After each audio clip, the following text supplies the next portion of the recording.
minutes later than planned, but I've had a technical issue. But look, we're here now. Straight Talk, episode 6, with my No Punches Pulled co-host, good friend, boxing oracle, Liam Tully. How are you doing, brother? Absolutely buzzing, mate. It's less than 24 hours now, and it's like Christmas Day for fight fans. I mean, look, it's taken a knock this week, and you can throw shade at changes of opponents all you want, but the reality is the bulk of this card is intact. It's a better fight card than you're going to see for the next 6 weekends if you combine all the fight cards together. Let's get behind it and enjoy it. It's special what's going on out in Saudi at the moment, and it's finally time. I'm so excited, and I had a lot of bullet points for tonight's show. But what's happened over the last couple of days, we can't gloss over it. We can't, the headlines have been superseded by the madness that's gone on this week. So it started with Floyd Schofield coming down with, I don't know what he's come down with. I've just seen a video of him laid up in a hospital bed with tubes and whatnot. So I don't know whether his organs have failed due to crashing the weight, maybe. I think I did hear, and I don't know, you might be able to update me on this, but I heard that the rules in Saudi are different and the check weigh-ins are slightly different, and he wasn't aware that he had to make the check weight, so he's had to crash to make that, and that's what's made him ill. I don't know how true that is. So that's an interesting one, mate. So all Saudi fights are still currently governed by the British Boxing Board of Control. Yeah. So there's check weights there, but I can't imagine a check weight the British Boxing Board of Control do is any different from Nevada or Pittsburgh or any American commission doing a similar thing in fight week. So I don't buy into that for a second. Look, the elephant in the room is that 2 fighters on this fight card have fallen ill in fight week. Now, one you can look at and go, okay, that can happen to anyone. But you've got 2 in the same fight week on the same fight card.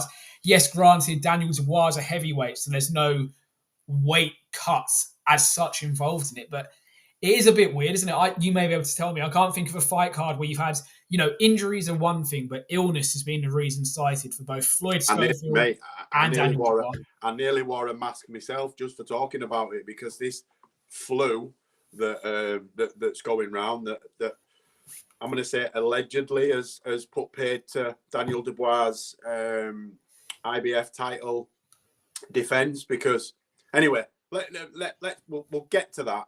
So earlier on in the week, Floyd Schofield was withdrawn from the fight, or pulled out of the fight for whatever reason. He wasn't medically cleared to fight.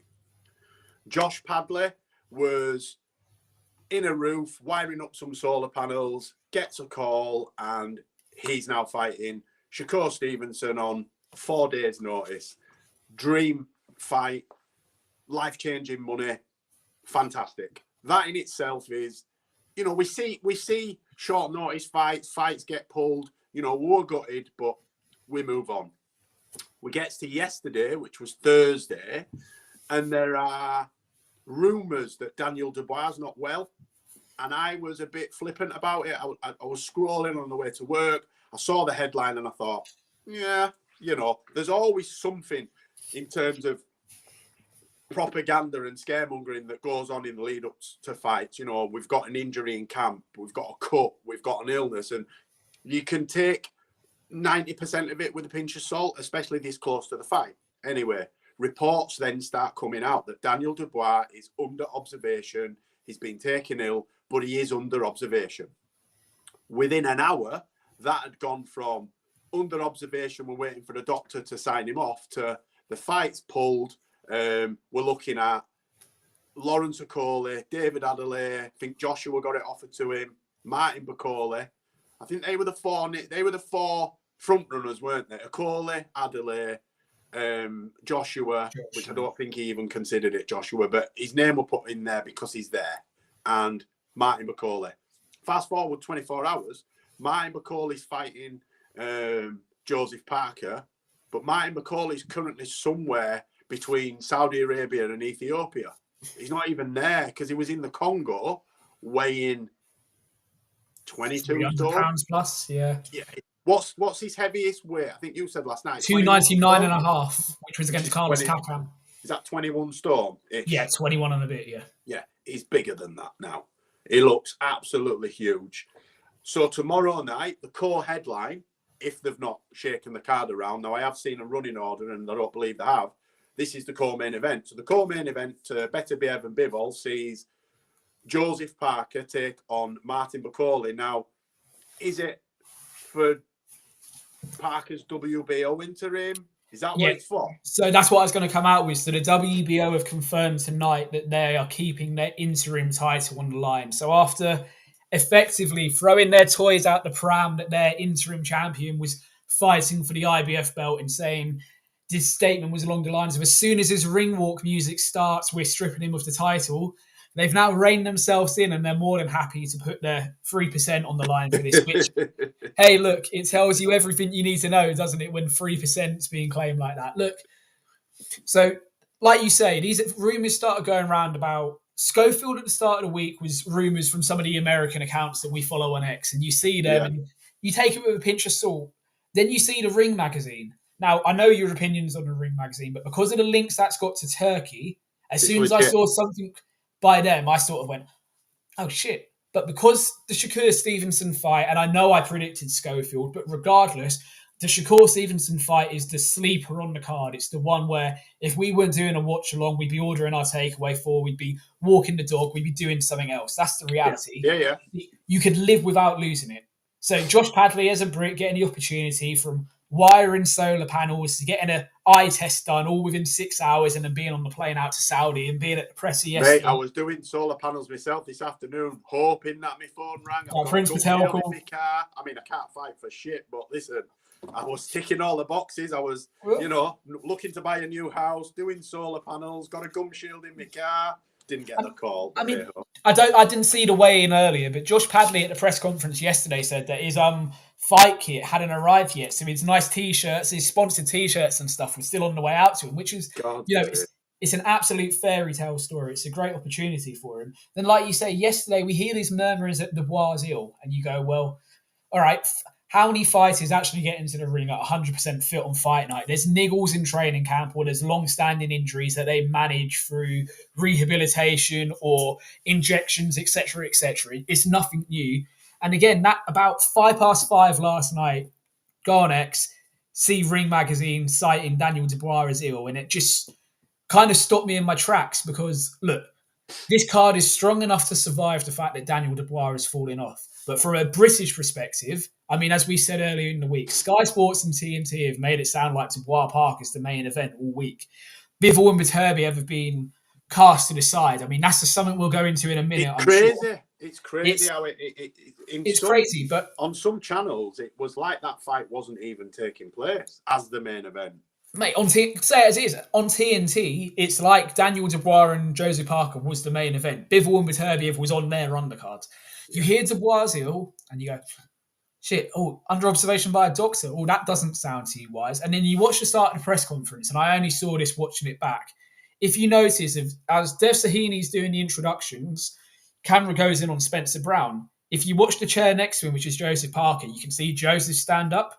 He goes to the side of the stage with Andy Lee and one of Turkey's advisors, and they're obviously saying to him, look, Martin Bucoli's looks like he's going to be the guy that accepts the fight. We're just waiting for, I'd imagine it was a digital signature to come back across. And you can sort of see it's a 45-second conversation, and Andy Lee hears it, looks at Joe, kind of goes like that. Joe goes, yeah, okay. Shakes hands with the Saudi delegate and then walks back to the table. Joseph Parker, we're giving Martin and Billy a load of credit, but the minerals on Joseph Parker.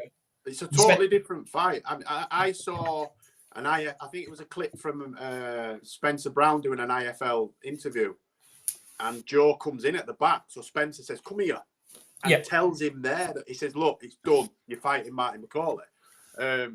I think the risk... evening, Pat. Sorry, man. Evening, Pat. Yeah, I agree. It's a crazy fight card.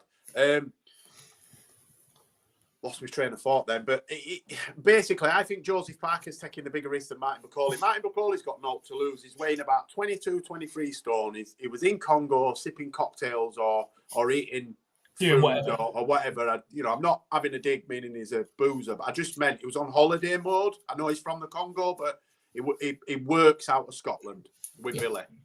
Wasn't in camp. Had a fight, had a date, and had his focus on a fight, but he wasn't in fight mode. He might have been ticking over in the Congo. Doesn't look like it to me. So I think the bigger risk is with Joseph Parker. Totally different fighter. In some respects, a tougher fight because Bakoli is a lot of unknown. We don't know what he can actually do. All his best fights have been in the gym, apparently. We have seen him perform, but what I'm saying is he's still an unknown quantity at elite level. He's had one or two fights at world level. He got beat by Michael Hunter and he beat Anderson. Other than that, his fights have all been sort of fringe-ish, top 20. I mean, just flipping back to what Dan says there, I don't like Schofield's dad. He creeps me out. He's weird. He is weird. So, I give you that, Dan. The Schofield situation, I was going to come on to this, Dan. I've not seen TV today. I've seen it briefly earlier. The Schofield situation is a weird one. His dad was making some interesting comments, or no, let's call it what it was. He was making some interesting accusations against Eddie Hearn that I think if Eddie was 5 or 6 years ago, he would have gone straight to his lawyers and said, we're slapping something on Schofield's dad. But Eddie's a bit... What, is he insinuating foul play? Yeah. Right, okay. Insinuating foul play, but the accusations were being made from how Schofield was being treated in his treatment arriving in Saudi, so before he fell ill. So it was all a bit of a mess. And then we've seen Eddie... He didn't have fucking pomp and ceremony. He's a fucking no one. It sounded like lucky to be on the card, to be honest. Yeah, and that's no disrespect to him, but his dad needs to shut the hell up. Sit in the back. You're his dad, you're not the fighter, mate. His dad needs to stop paying attention to flipping Tio Lopez Sr. and Bill Haney et al. And actually become a bit more like Papa Lomachenko and have that... Who you don't see or hear from. Look, he's done nothing to justify rolling out the red carpet. You're lucky to get the fight. You'll be getting the biggest payday you've ever had, probably. The dad sometimes can fuck it up for the kids. There he is. Sam, come with us tonight. Well, he's never with us on Straight Talk, but we were going to have our own separate show. He's otherwise engaged, but 24 hours to go. Cannot wait. Less than 24 hours. By this time tomorrow night, boys, we'll be down to the last 3 fights, probably. We'll probably be on Madrimov and Ortiz by this time, I reckon. Let's go. And I'll be halfway to being a millionaire when all my bets come in. So let's just flip it back to the Parker situation. So like you just said, he gets called in on that IFL interview by Spencer Brown, where he is officially told it's Bakoli. But he'd gone to the side of the stage during the press conference, and Andy Lee said today he was told it's either going to be one of Anthony Joshua, Martin Bakoli, or Lawrence Okoli. And he's Bakoli. Anyway, he's gone there and said, Andy's looked at him and gone, which one do you want? And he's basically gone, whoever, I don't care. So he's found out after the press conference it's Bakoli.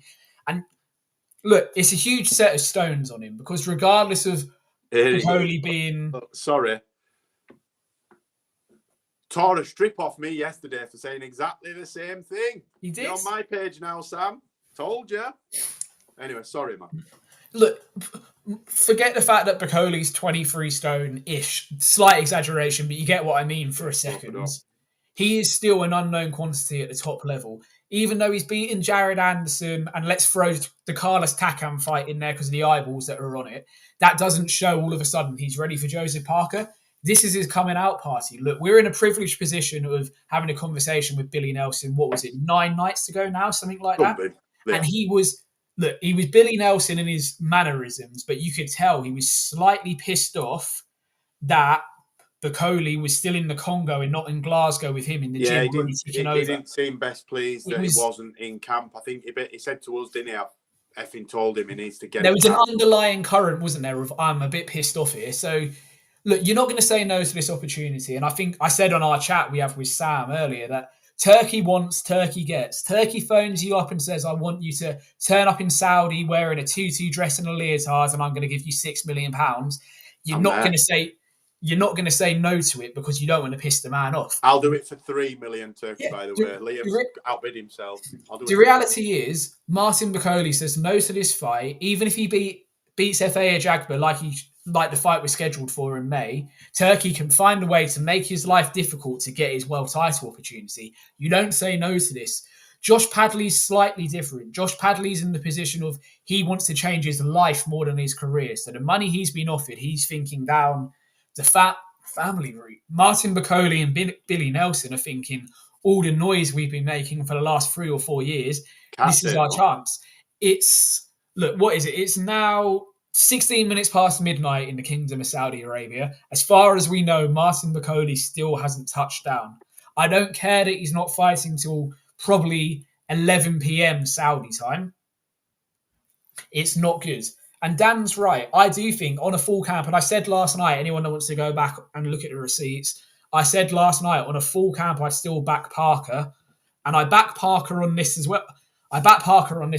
I think he's going to have to bide his time for 3 rounds. Absolutely, because Bakole's going to come throwing everything but the kitchen sink at him because that's all he's got.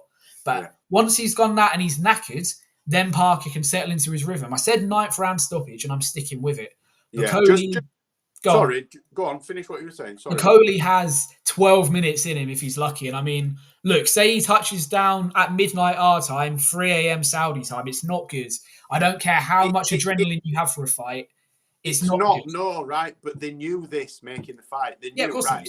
He's in the Congo. You can't charter a jet from Saudi to the Congo and back. So they've got him on the earliest possible flight.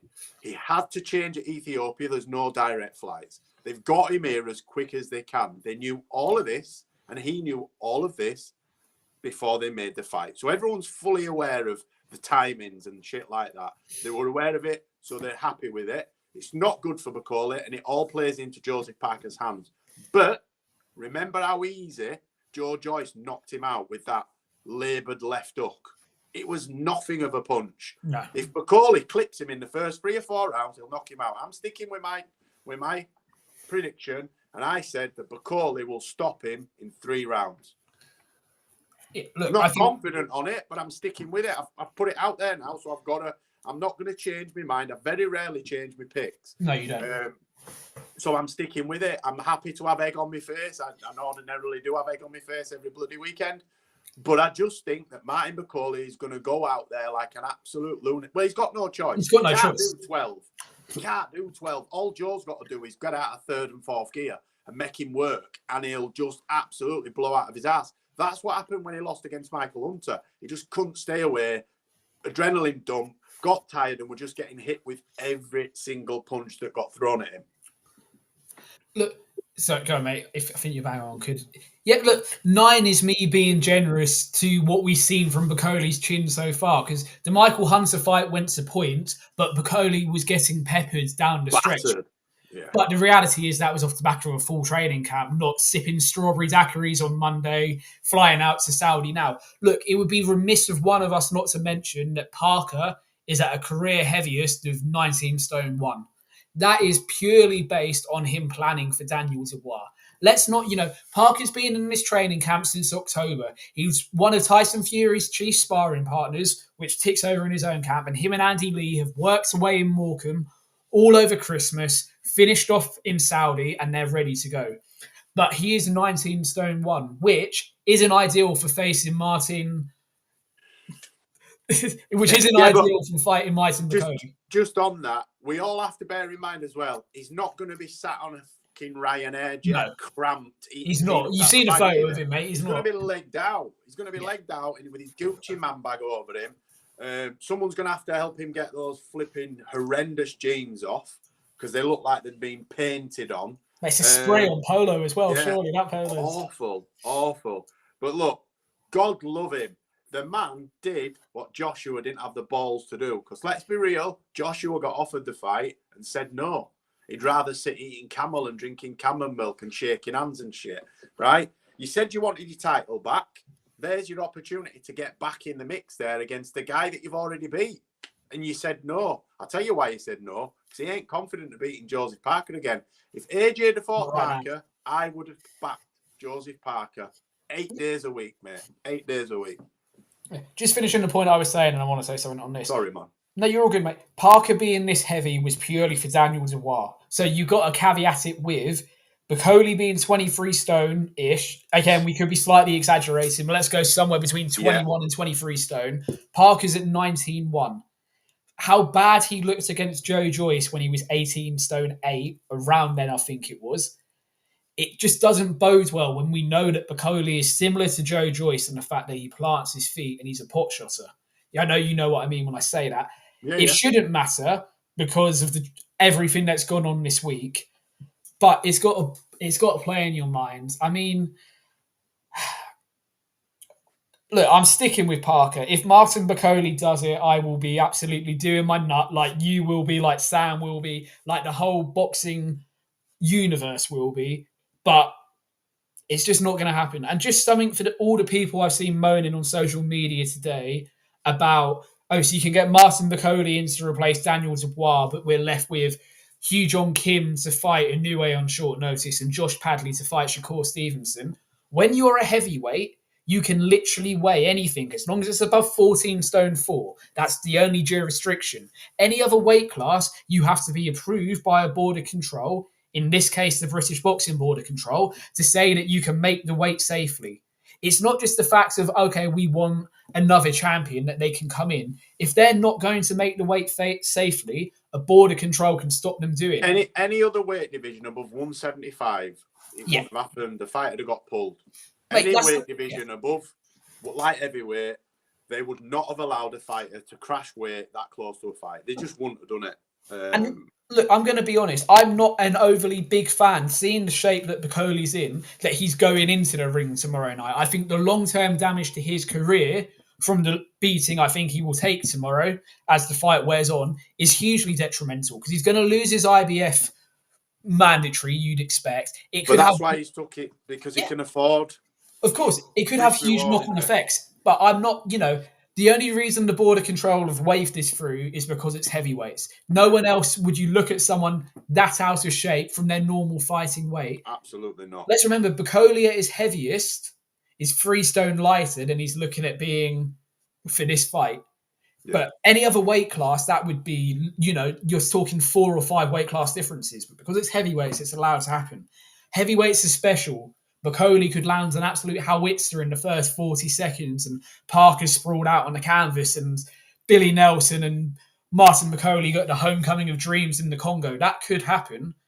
But it just does make me feel slightly uneasy when you look at the shape Bacoli's in. And I've got to say that, mate. I know it's heavyweights, but there is just something there you're like... Yeah, you still need cardio. And Joseph Parker's got fairly fast feet, and uses... He's conditioned to be in 19 stone 1. Everyone's saying he's a career heaviest, but he's worked to that condition. That's a weight that him and Andy Lee have agreed on. Comfortable with. Yeah. But Martin Bacoli's just getting in there with whatever weight he weighs.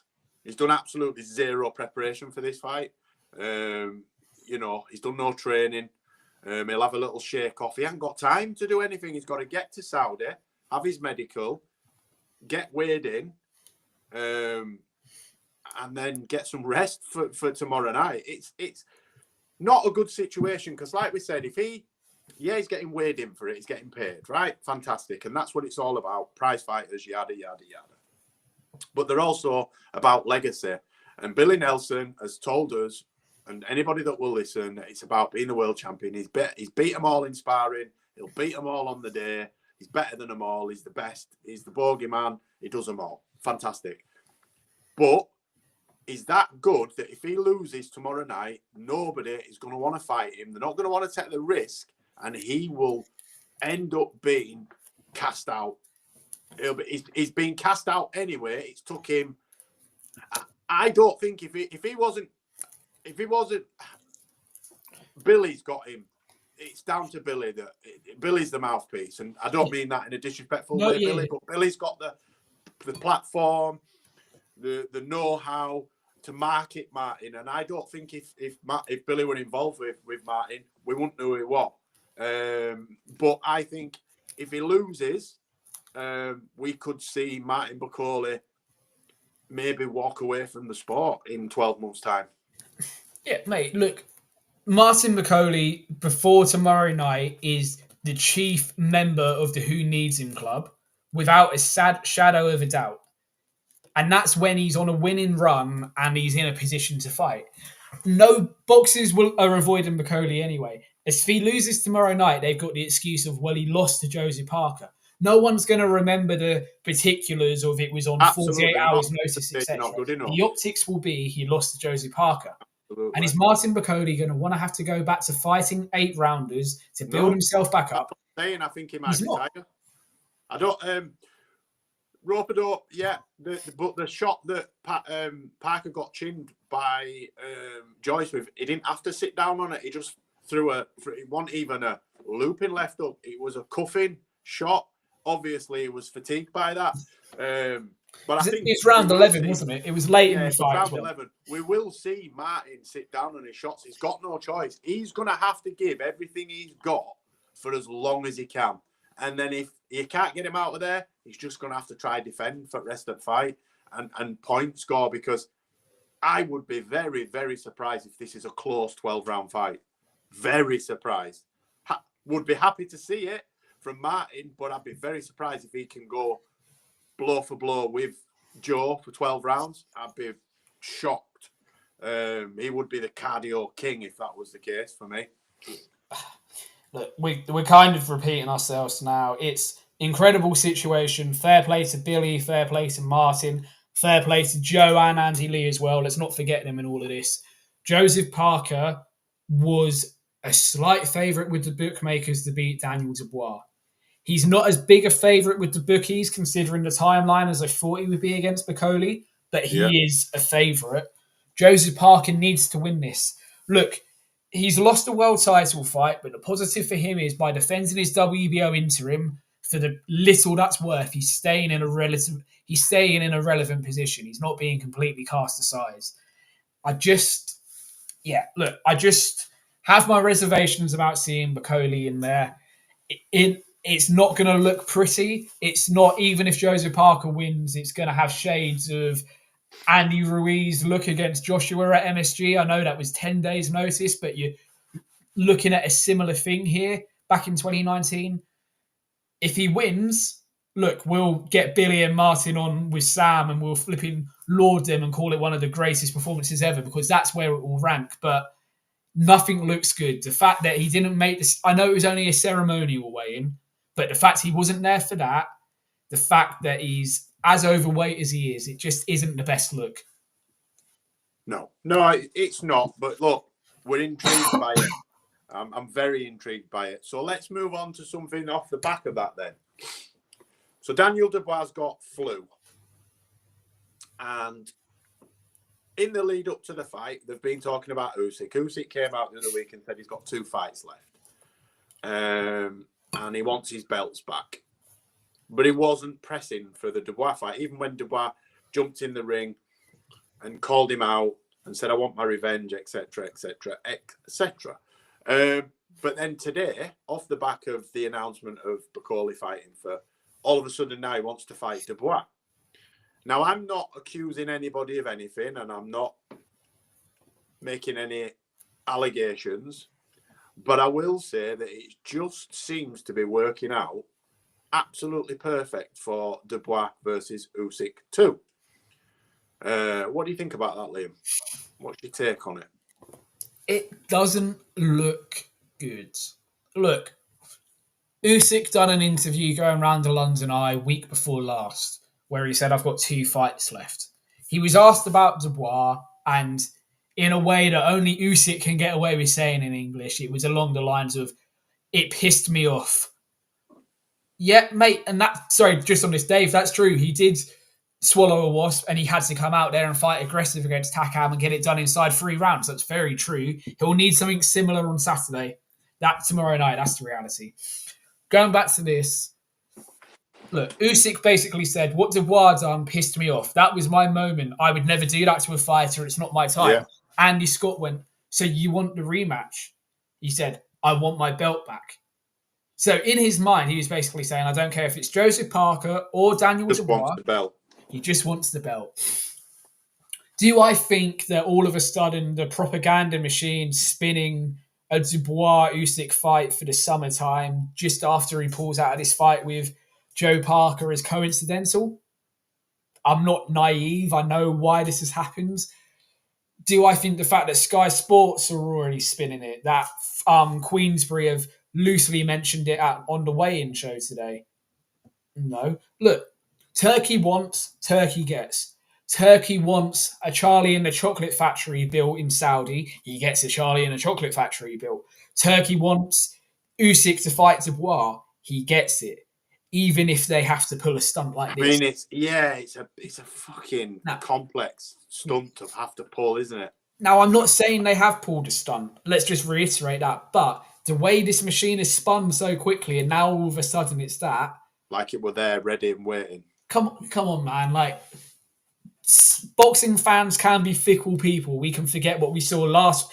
We can take what a fighter done most recently and forget the other 80 fights they've had in their career.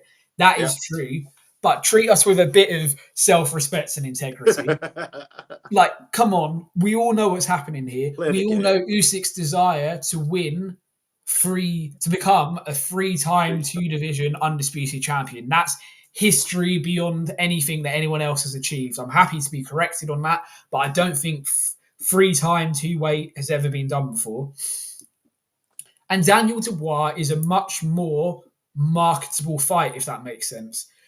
I love Joe Parker. We love Joe Parker, but Usyk and Joe Parker does relatively well. Usyk and Daniel Dubois, especially with the UK audience, does astronomical numbers, whether they bring a Ring Magazine show to London or whether it's in Saudi or Poland, wherever they want to do it. We know it's not going to be in Ukraine. Wherever they want to do it, we know it generates money. I want to be proven wrong. I want to see Dubois and Parker announced for May or something like that in a couple of weeks. But stinks, man. I haven't been around the boxing game as long as you, mate, but I know enough to know that it doesn't look the best, does it? If it was just rumours, it's one thing, but the fact that media are addressing it so openly and we haven't even got through this fight weekend, I mean, yes, it stinks. Is it a good fight? Is it a fight I want to see? I want to see it because of the resurgence Dubois is on since that Usyk fight. I still think Usyk stops him again, but the way that Dubois has gone in recent times, it adds a layer of intrigue to it and the history of becoming undisputed again. But can I say one thing though, right? And I picked Dubois to beat AJ, so I'm not a hater. But AJ is not what AJ was. And I don't know if people are reading way too much into that performance. Like it's the second coming of Daniel Dubois. Listen, he's improved a lot with the additions to his team. But I think AJ was there for the taking that night. I picked it, didn't I? From the off. I never wavered. I got absolutely crucified on social media because I said AJ will get absolutely battered. And I got mocked. Sam laughed at me for saying you said stopped inside 6, and you were right, mate. I'll give you your flowers. You don't need to blow your own trumpet. No. But what I'm saying is, it wasn't based on me seeing dramatic improvements in Dubois and seeing dramatic decline in AJ. It was just timing. AJ was on the slide, and Dubois is on the rise, and it just married up. And they got the perfect night for the perfect storm, and I was proved right.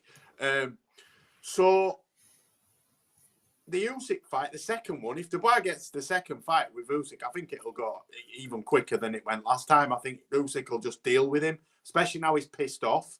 He's got the bit between his teeth. I think he'll really want to make an example of this disrespectful upstart. A bit like AJ wanted to do and Medati was going to do with the, you can't talk to me like that. Like he was old man in him.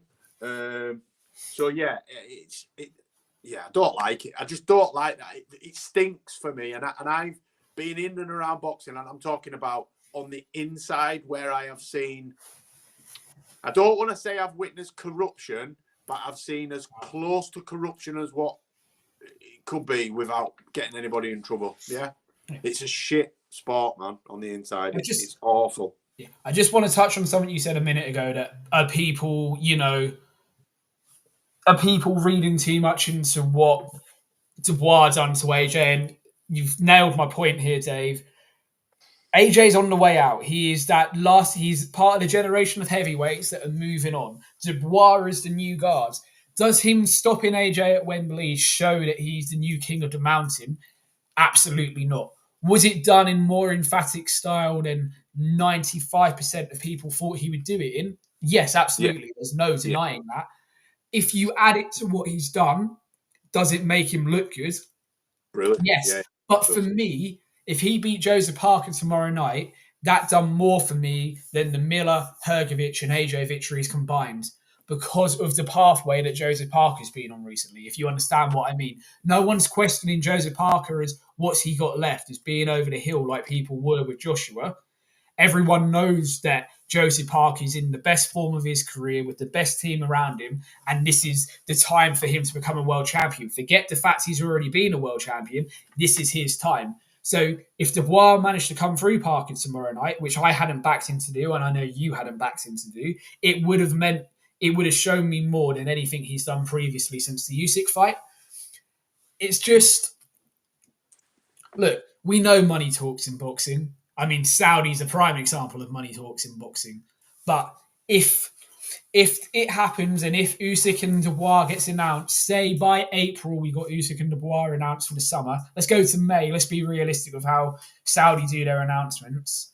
It absolutely stinks. If Joseph Parker defends his belt tomorrow night, his interim world title, and is then left hung out to dry for Usyk and Dubois to happen, it does stink.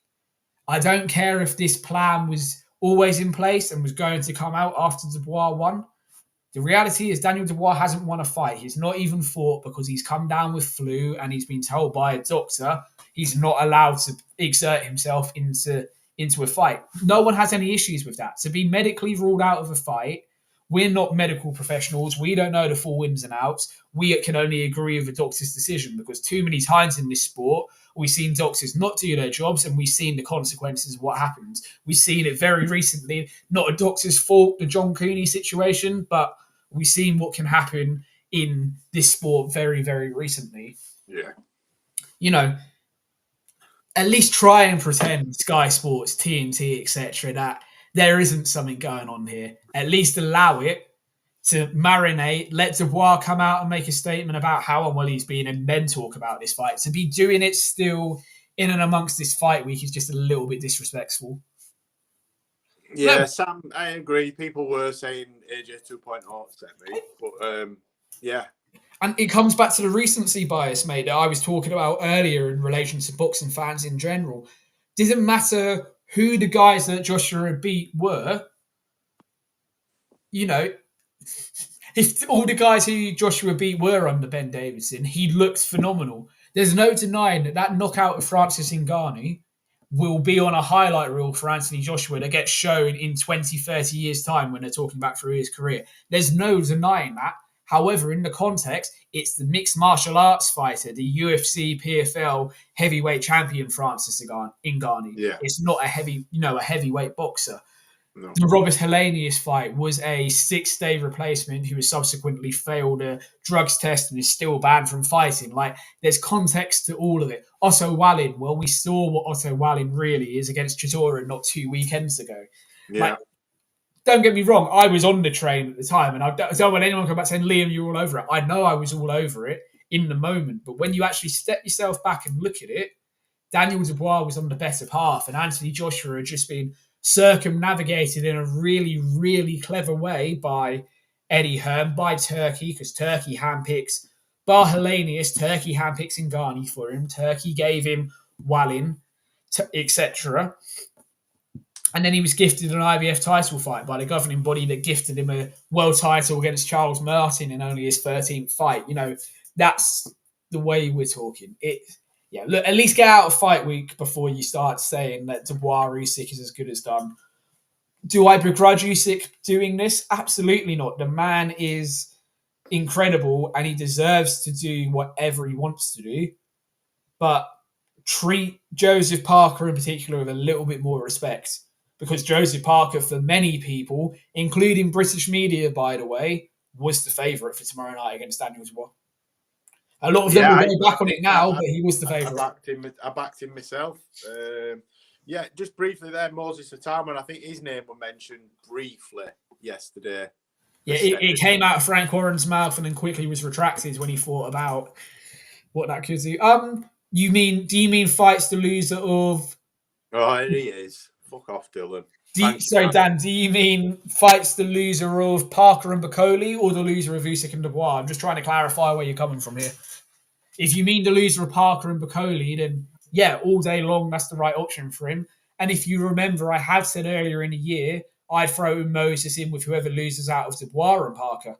I said that, didn't I? At the back end of last year, whoever loses out of Dubois and Parker should go in with Moses. And I got a few comments, and I agree it may be too soon for him, but that's the pathway that Moses has forged for himself. But here we go. Right. Get this comment from Sam up, mate. Look at what Sam's just said. He can't help himself. Oh, he's copying me. He knows Sam's going for him in 4. I mean, I picked him in 3. I think 3 or 4. You went 3, mate. You went big in 3. Yeah. We're logging it, mate. It's just Dave, that comment you've just made about Moses got to get past Charles Martin. I mean, tongue in cheek. 2 rounds. I think Charles Martin, he's the only fighter to win a world title by his opponent dislocating his leg. Yeah. I've never seen anything like that before. He is the luckiest man ever. And he's lost the first 2 rounds to Glowacki. He was getting beat, and it was Ousty or whoever it was. He'd lost the first. Wasn't it? Yeah, it was a cruiserweight. It was Glowacki. Yeah, he'd lost the first 2 rounds to the Russian. He wasn't. It's not like he battered him and then the injury happened. He was losing the fight. Look, if they want to make that fight for Moses, they're going to make that fight for Moses. Just don't. You know what the spill is going to be, guys. Just remember when this fight gets made, Charles Martin was the former IBF heavyweight champion of the world for about half an hour, 89 days or whatever it was. It wasn't, he barely got the belt in the post before he was handing it over to AJ. That's the reality, but it's not a lot. It's nothing. Moses Atama can do what he done to Dempsey McKean to Charles Martin. It's simple as that. Oh, there he is. No, not at all, because there is only one prince, the Girth father, apparently. If Prince can make 160, I'll make 168. We can meet somewhere in the middle. Misfits, what you saying? I'm 50, Prince. You'll batter me, won't you? And Dan did clarify he wanted Moses in with the loser of Parker and Bacoli, mate. I said I made the bold statement of saying whoever loses Dubois Parker goes in with Moses. And I backed that up from this fight. I mean, Moses is top 5 with the WBA and the WBO, so there's something there. I'd like to see Parker fight Wardley. Yeah, I'd like to see that. Parker beats Wardley. Wardley's not. I don't think Wardley or Moses are ready for anybody at that level. Parker beats Fabio. Yes, I'm going against Fabio, Jay. You can write this down. Parker beats Fabio.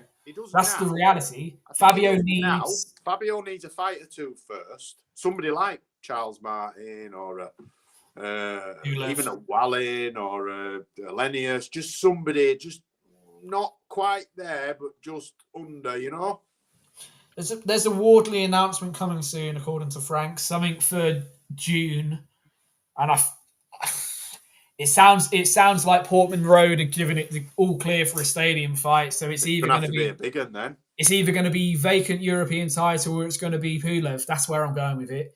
If it's going to go at the stadium, they're either going to wheel out Pulev in his wheelchair to take his pension, or it's going to be European title. That's going to be awesome. Imagine that, Portman Road, packed to the rafters, like 500 people all cheering for Wardley. At least it's gone up from 10, mate. By the time we get to the fight now, there'll be a bit more respect on it. I'll get you a ticket, mate. You can come down. I'm telling you, man. Yeah, man. Only messing by before I start getting hammered by Ipswich fans. I've got Ipswich fans in the family, but I don't like them because they're not Bradford out of the playoffs in about 1987. So they can bollocks. But before the Premier League, does it exist? Here's a strange one. A weird one. So I heard last week, or maybe this week, that it was sold out, completely sold out.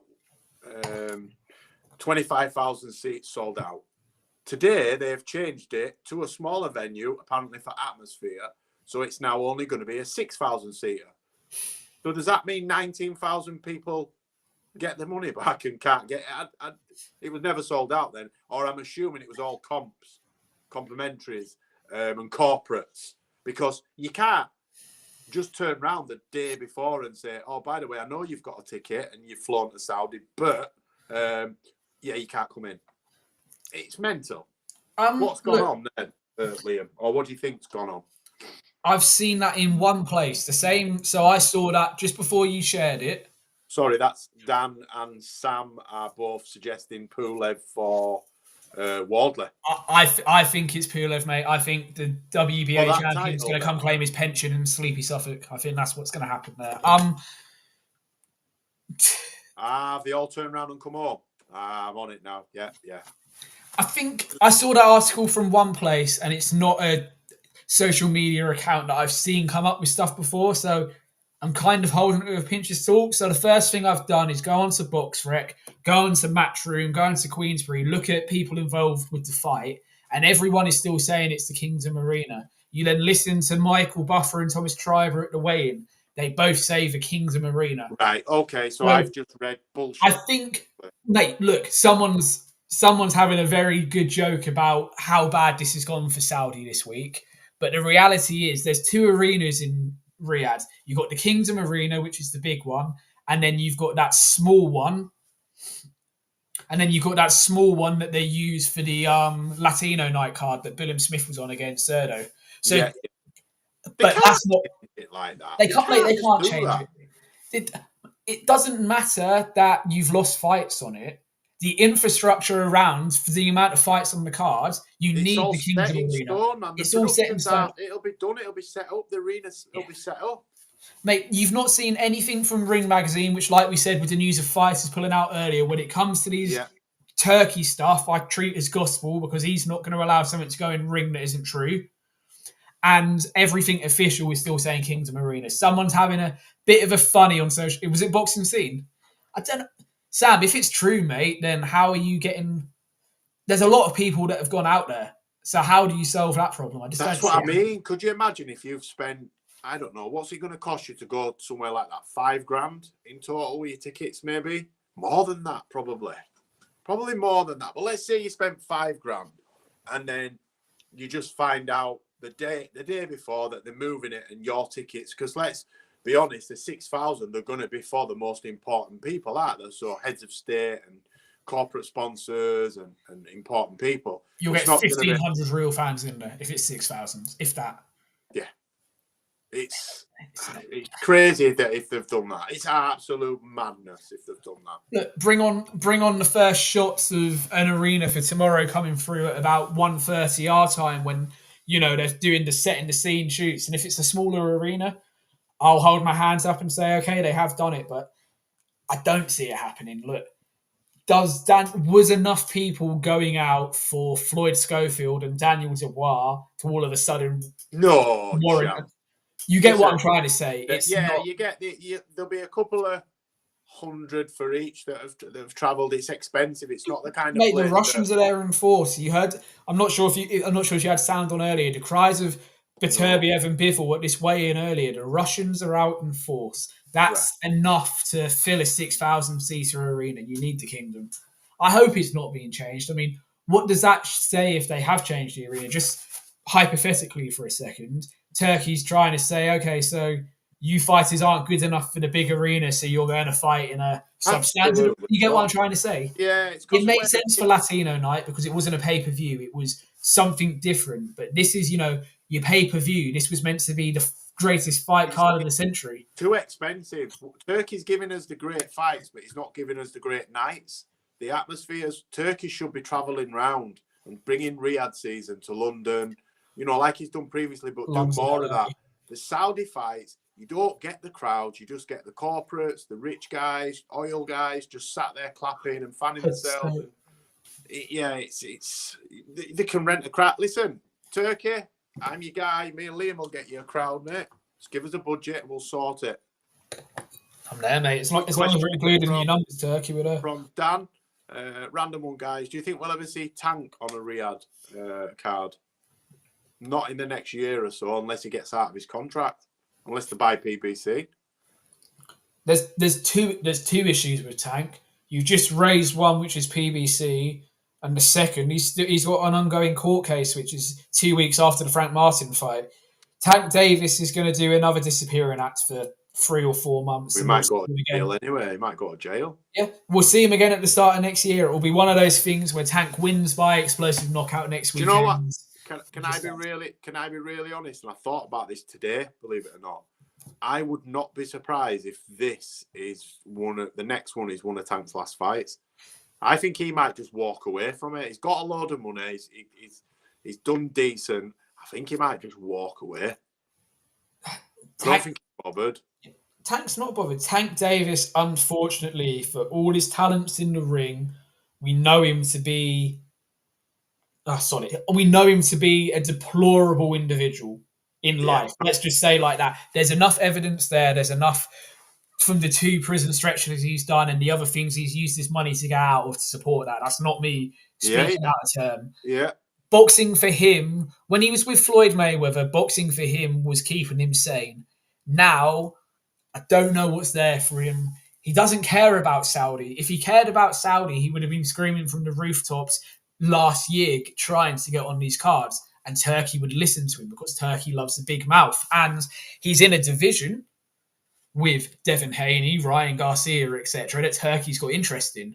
But there's clearly nothing there from Tank making him want to make the move across to Saudi for him to do it. If Canelo's over there, if Inoue's over there, 2 fighters that are making so much money and said they didn't need Turkey, well, look, Inoue's wearing Riyadh season instead of his name on his trunks, and Canelo's got his next 87 fights mapped out by Turkey in a nice little dossier lines with cash. So it tells you everything you need to know. I think Tank Davis fights 3 more times, and every single one of them is somewhere in America, and he probably finishes off at the Brooklyn Center, doesn't he? If that's even still standing. On the subject of that, I saw Ade Lupo put something out the other day. I messed up. We know what you mean. Yeah, he put something out the other day saying the Barclays Center, MSG, that were getting used regularly for fights, they're almost as forgotten by these Saudi cards as, say, your mid-level domestic British cards. When was the last? Someone might be able to say in a comment. When was the last fight night at the Barclays Center? MSG, we know the theatre was used for Keyshawn last weekend, but when was the last time the main room was used, etc., etc.? American boxing is probably in a worse position than we are in the UK because all eyes are on Vegas. None of the other states are really getting as much of a look in now for the major TV shows. It's been a long week. That's what Usyk's going to try use to get this fight. He had a loophole. That's what he's tried, isn't it? Anyway, I just think it's a good point to make because what is happening in America is probably worse than the UK. If it's not Vegas, you're not really seeing big fights happening anymore. The fighters are obviously moving over to Saudi, which is great because us Brits are getting to see fantastic American fighters without having to put matchsticks in our eyes at 4 or 5 a.m. in the morning.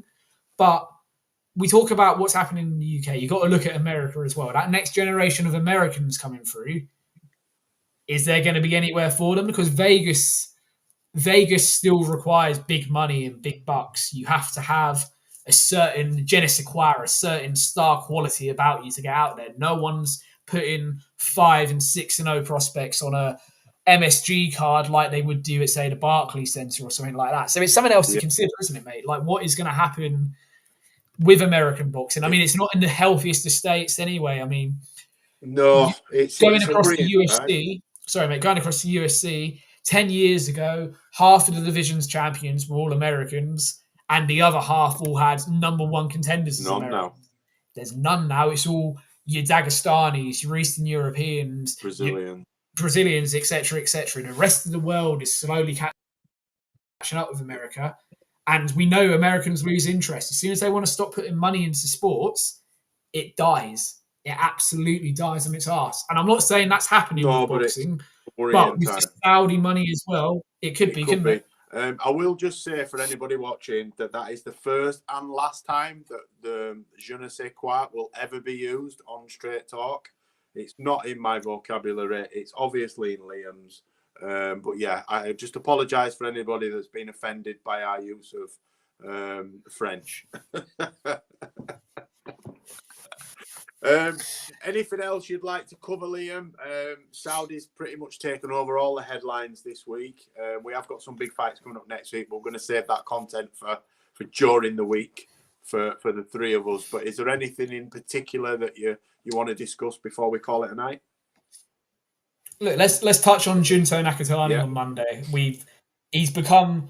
If we said he was kind of the after the Lord Mayor's show being on Monday after this mega card, you had the chaos of this week, and it's gone even further down to people's estimations. It's another solid Japanese card. Look, let's not say we know every fighter on the card. Good. Let's not tear down. The matchmaking is solid. They always deliver. It's a Monday lunchtime card. It's fantastic. Nakatani is chasing an Inoue fight like you would not believe.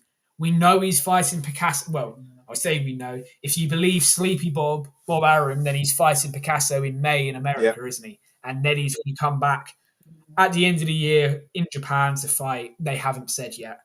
Nakatani, if you want to put yourself in the shop window, you deliver a stoppage within 3 rounds.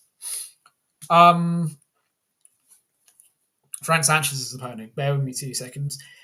But with Nakatani, he needs to be making a statement inside 2 or 3 rounds. He can't afford to be laboured. He can't afford to go 12 rounds. He needs to, make a statement and in the polite and sedate Japanese way with everyone clapping around him, say he wants a new A at the end of the year. Yeah, have everyone clap as you say it. But that's where he's at. He's rubbish. He's got more losses than he has wins. He's been knocked out 22 times. He's turning up for a payday. He looks like a career super middleweight. He collected my bins on Tuesday, mate, and he said he was flying out after doing that. So he'll be back next week. By the way, did you all see Michaela Mayer gone salty and Sandra Ryan not following the track? What do you mean? I mean, they've been going back and forth for months. I saw them arguing on an interview last week. Ariel. I mean, they're going to be like that. Sandy took one of her coaches after joining the team. So, and obviously there was paint. They're never going to get on. Them bitches hate each other. Can I be really honest? I'm fucking tired of it now. I am myself. Look, I want to see him fight. Sandy stole Michaela's coach. Look, if the coach was that loyal to Michaela in the first place, he never would have crossed the street. So there's that. Paintgate. I don't care if Michaela Mayer was round the corner handing the paint cans to the geezers that threw it at Sandy, or she was already at the arena, or she was in her hotel room. I don't care. That's been and gone. Deplorable that it happened. Sandy Ryan probably shouldn't have fought that night in September, but it happened. The fight happened. We've now got a rematch. We're still 11 weeks away from that rematch, give or take. If this is how the next 11 weeks is going to be, I'm probably going to get to a point where I don't even want to watch the fight because it's going to annoy me that much. Look, you need spite to build a fight, but you can't just say the same things all the time. Look, you need a bit of needle. It was a close first fight. It was deplorable what happened, but Michaela Mayer needs to get over the fact she's lost her coach and focus on the team she's got with her. Sandy Ryan needs to leave what's happening with Paintgate to the fact that it's going through litigation in terms of some sort of compensation for her, because she'll say something without meaning to, and that will get thrown out of court. We know it can happen. And they just need to get in the ring in Vegas at the end of April and settle it in the ring. Just get it dealt with. I'm sick of the narrative now. We know, as you said, Sandy joined the team and then left with a coach. Coach is a prick for doing that, really. Jumping ship like that. I think he's seen an opportunity for himself, because I think he was a bit part player. I don't think he was the head coach. But he was a second or a third, mate. He wasn't the main guy. For himself, I wouldn't want to work with someone like that, because that for me is a scumbag. I've had similar situations in my professional life where I've spoke to people and I've tested them to see if they'll jump ship, and I'm like, nah, because I know you'd do that to me. Do you know what I mean? they'll turn up with, ready to start work, and I'm like, nah, mate, you've fallen into a trap because you're a fucking scumbag. Yeah, I just want to see it now. I'm sick of the back and forths. I'm sick of the she said.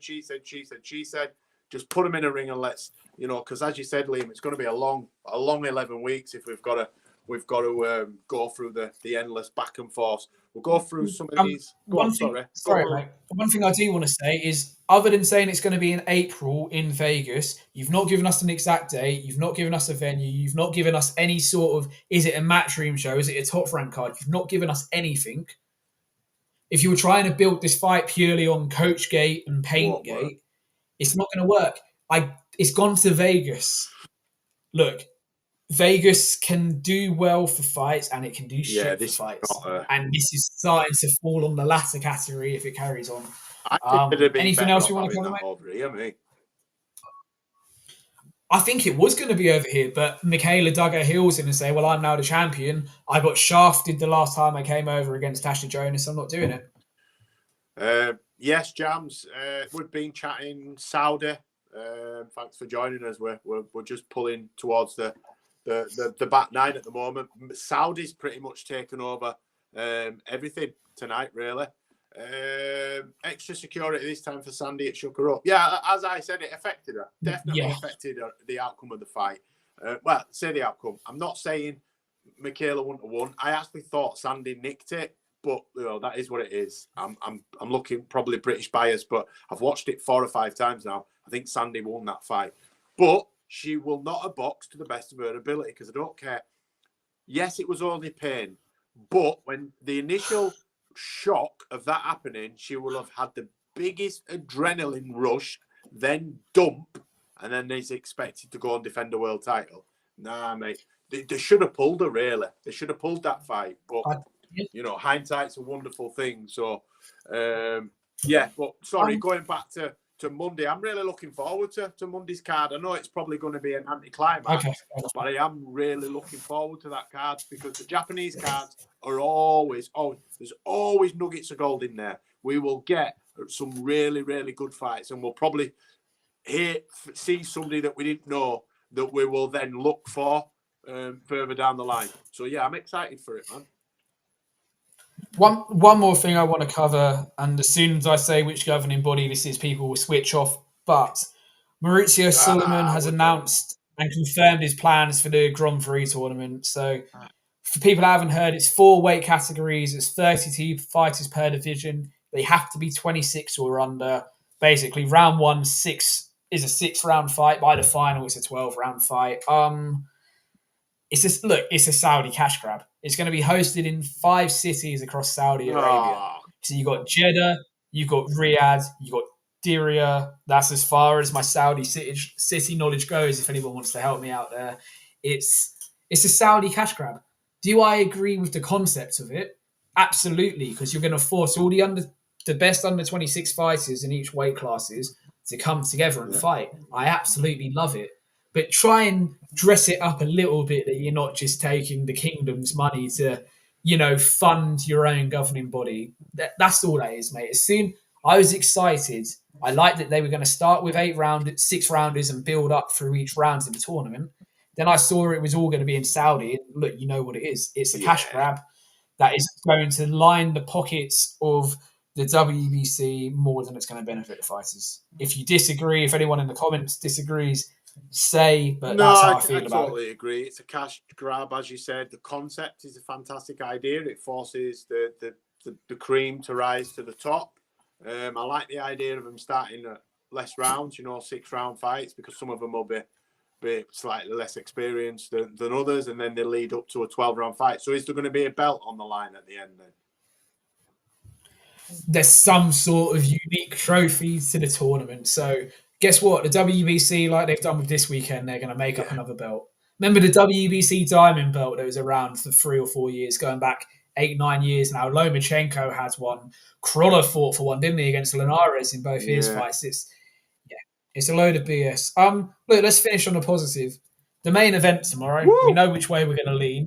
You've seen both men weigh in now. You've seen the needle with the 2 face-offs. Can't not deliver, can it? It can't not deliver. Nah. Indifferent, Sam. Jams. Yeah, we spent a while on that. I'm just indifferent because we don't know. Nobody knows what to expect. I think Padley will get beat, and I've got Piccoli to beat Parker. But I'm not confident in either of those picks. I'm more confident in the Shakur Stevenson one because I just think Padley would get beat by him if he had a full camp, I think, unless he catches him and knocks him dead.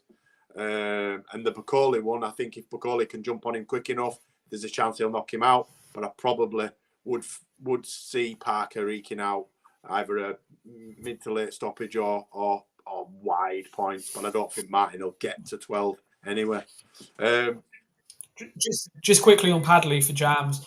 Like I said yesterday, he's never even fought at English or British level, never mind fringe world level. So that's the levels he's jumping here. It's life changing. It's a Cinderella man moment for him, but he's not won any English British level title. It's a golfing class.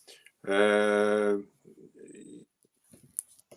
I think a lot of people are underestimating Adames, and if Hamza Sheeraz is not on it, mate, he'll get beat. I picked him to win because I think he will be on it, and I think he's with a good team and whatnot. So, yeah, right, we'll go through a few of these comments then before we go. Jams, I think Shakur beats Padley, but Piccoli could pull it off. But I think Parker points. I'm very similar to you. We've said I've picked Piccoli early, but if it goes past 4 or 5, maybe 6 rounds, I think we're looking at Joseph Parker for the win. But look, we'll be there. Myself, Liam, and Sam will be doing watch-alongs from the first to the last bell. So come and join us over on SW Fight Hub's YouTube channel.